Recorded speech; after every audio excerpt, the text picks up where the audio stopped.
আসানসোল শহরকে যানজটমুক্ত করতে এবং অবৈধভাবে দোকানগুলিকে সরাতে পুনরায় পথে নামলো আসানসোল দুর্গাপুর পুলিশ কমিশনারেটের ট্রাফিক বিভাগ।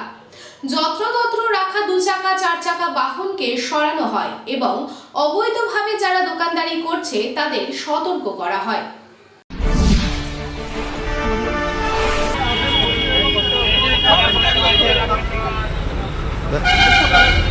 এটা আমাদের স্টপেজ।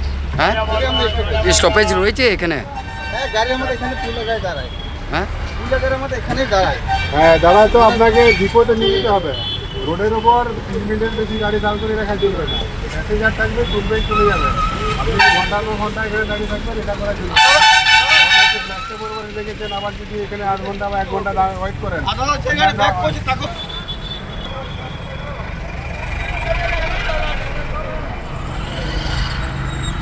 আবারও আসানসোল শহরকে যানজটমুক্ত করতে অভিযানে নামলো আসানসোল দুর্গাপুর পুলিশ কমিশনারেট এবং ট্রাফিক বিভাগের আধিকারিকেরা। শুক্রবার পুলিশ কমিশনারেট ও ট্রাফিক বিভাগের আধিকারিকেরা আসানসোলের গির্জা মোড় থেকে হটন রোড ও আশ্রম মোড় পর্যন্ত অভিযান চালালেন এবং নো পার্কিং জোনে ও যত্রতত্র দাঁড়িয়ে থাকা গাড়িগুলিকে সরিয়ে দিলেন।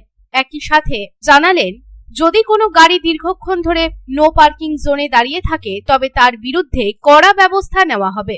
এছাড়াও বারবার পুলিশ প্রশাসন ও পৌর নিগমের তরফে অভিযান চালানো হচ্ছে, দেওয়া হচ্ছে সতর্ক বার্তা, তবুও রাস্তার ফুটপাত দখল করে দোকান চালানো হচ্ছে। তাই আজ রাস্তার উপরে ব্ল্যাক ট্রপে থাকা দোকানগুলিকেও সরিয়ে দেওয়া হলো। এই প্রসঙ্গে এক পুলিশ আধিকারিক জানান, পুরো টিমের সাথে আসানসোল গির্জা মোড় থেকে ড্রাইভ ইনিশিয়েট করা হলো। হটন রোড ও আশ্রম মোড় পর্যন্ত রোড সাইডে অনেক গাড়ি দাঁড়িয়েছিল, সেগুলিকেও সরানো হলো।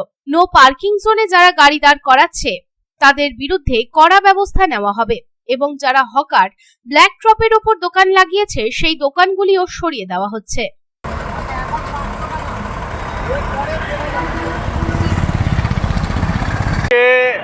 মানে আমাদের পুরো টিমের সাথে আমি আছি, আমাদের TI2 সাহেব আছেন, OC সাউথ আছেন।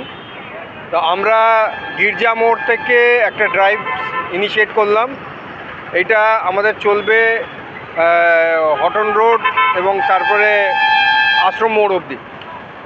এইটা আমরা রোড সাইড দেখছেন অনেক গাড়ি দাঁড়িয়ে আছে নো পার্কিং জোনে, তো ওইগুলোর এগেনস্টে আমরা প্রসিকিউশন দিচ্ছি এবং যারা একবার বললে সরে যাচ্ছে তাদের আমরা এইবারের মতন রিলিফ দিচ্ছি। কিন্তু যারা গাড়ি রেখে চলে গেছে, ড্রাইভার খুঁজে পাওয়া যাচ্ছে না, ওদের এগেনস্টে প্রসিকিউশন দিচ্ছি এবং হকার যারা ব্ল্যাক টপের ওপরে দোকান লাগিয়েছে সেই দোকানগুলোকে আমরা সরিয়ে দিচ্ছি। হ্যাঁ, ফাইন করা হচ্ছে। নো পার্কিংয়ের জন্য যে MB অ্যাক্টে প্রসিকিউশন আছে সেই চালান কাটা হচ্ছে।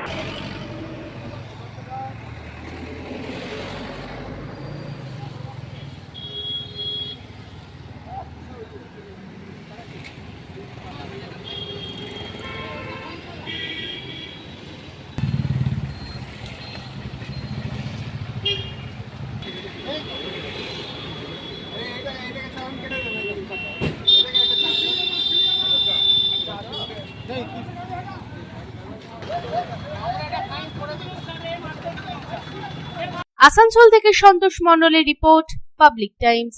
रानीगंज शहर की लाइफलाइन NSB रोड से सटे पॉश रेसिडेंशियल एरिया में श्रीजी बिल्डर्स एंड डेवलपर्स लेकर आया है श्रीजी टावर्स। श्री श्याम मंदिर एवं अमृत कुंज आश्रम के निकट सदानंद चक्रवर्ती लेन में खुले एवं सुनहरे वातावरण में बन रहा है श्रीजी टावर्स। आपके बजट में फिट होगा अत्याधुनिक सुविधाओं से लैस श्रीजी टावर्स की 2 and 3 BHK flats. Shreeji towers के ब्लॉक ए में 900 स्क्वायर फीट से लेकर 1200 स्क्वायर फीट और ब्लॉक बी में 1000 स्क्वायर फीट से लेकर 1300 स्क्वायर फीट के 2 and 3 BHK फ्लैट्स होंगे उपलब्ध। इस रेसिडेंशियल टावर में आपको मिलेगी 24 आवर पावर बैकअप और सिक्योरिटी की सुविधा। इसके अलावा कम्युनिटी हॉल, जिम्नेशियम, लिफ्ट और पार्किंग स्पेस की सुविधा होगी उपलब्ध। अब अपने घर का सपना होगा पूरा। अधिक जानकारी के लिए संपर्क करें 9614147280।